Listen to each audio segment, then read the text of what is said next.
नाशिकचे ज्योतिष्य कॅप्टन अशोक खरात यांना एका महिलेच्या तक्रारीवरून त्यांच्या विरोधात सरकारवाडा पोलिसात बलात्काराचा गुन्हा दाखल करण्यात आला आहे।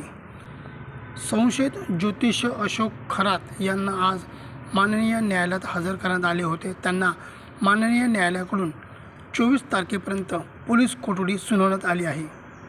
अशोक खरात यांचे बड्या राजकीय नेत्याशी संबंध असल्याची प्राथमिक माहिती आता समोर येत आहे।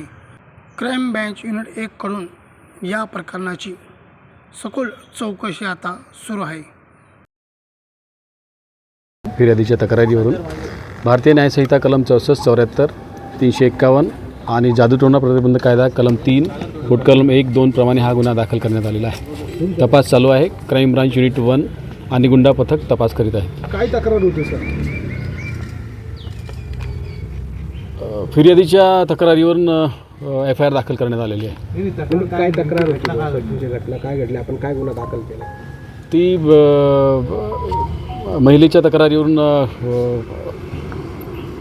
गुन्हा दाखल करण्यात आलेला आहे। महिलेचं नेमकं काय फिर्यादीमध्ये म्हणणं काय होतं? काय तक्रार काय होतं तेवढं स्वतः सांगा। ती शारीरिक शोषणाबद्दलची तक्रार आहे।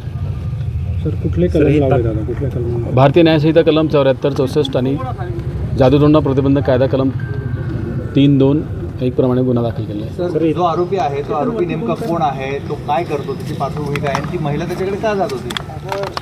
सध्या तपास चालू आहे। फिर्यादीचं नाव उघड होऊ नये म्हणून जास्त डिटेल देता येणार नाही। आरोपीची बेसिक माहिती जे आहे त्यांचं नाव सांगा। सध्या तरी नाव अशोक खरात म्हणून आलेलं आहे। किती महिलांच्या तक्रारी आहेत? सध्या एकच तक्रार आहे। एका नेमकं काय प्रोफेशन होतं, म्हणजे काय ते काय नाही, अजून काहीच निष्पन्न जस्ट गुन्हा दाखल झालेला आहे। अजून तपास चालू केलेला तर आहे। ते ज्योतिषी होते, भविष्य सांगतात, अंकशास्त्राचा अभ्यास आहे अशी माहिती मिळते आहे। महिलांचं शोषण करत होते अशी चर्चा आहे। नेमकं आपल्याकडे काय तक्रार आलेली होती आणि आपण काय पुढे तपास करता? महिलेने जी तक्रार दिली त्याच्याप्रमाणे गुन्हा दाखल करण्यात आलेला आहे आणि अजून त्याच्या प्रोफेशनबद्दल अजून तपासातून काही निष्पन्न झालेलं नाही। आज नेमका पहिलाच दिवस आहे, तपास सुरू आहे। तर काही व्हिडिओ देखील आहेत, मोठ्या प्रमाणावर व्हिडिओ आपण जप्त केलेले आहेत, CCTV म्हणा किंवा इतर, त्याबद्दल काय माहिती आहे? नाही, सध्या तपास सुरू आहे। अजून भौतिक कोणताही पुरावा आपण जप्त केलेला नाही। आरोपी एकच आहे की आणखी आरोपी आहे? सध्या तरी आरोपी एकच आहे। महिलेने तुमच्याकडे जी फिर्याद सांगितली त्या फिर्याद सांगत असताना तिने काय ॲलिगेशन केलेले आहे? महिलेने जी फिर्याद दिलेली आहे ती मी आपल्याला आत्ताच सांगितलं की तिने शारीरिक शोषणाबद्दल तक्रार दिलेली आहे आणि तिच्या प्रायव्हसीच्या कायद्याप्रमाणे जास्त ओपनली बोलता येणार नाही। सर पण कलम आपण लावलाय त्याच्यामध्ये? हो, ते का म्हणजे ते तिथे अट्रॅक्ट होतं ना म्हणून लावलेलं आहे। सर फिर्याद ही कधी दाखल झालेली? कारण 2022 सगळं हां, काल दाखल झाली ना रात्री।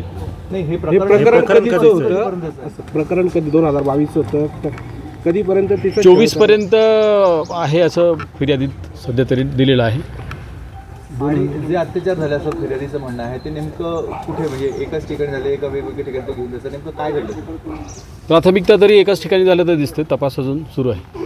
सर आरोपीला अटक करताना जेव्हा पोलीस गेले तेव्हा त्यांनी काही गोंधळ वगैरे घातला? नाही, काहीच नाही। राजकीय लोकांचे नाव घेतले अजून काही निष्पन्न झालेलं नाही। अमर सोळंके, B7 न्यूज, नाशिक।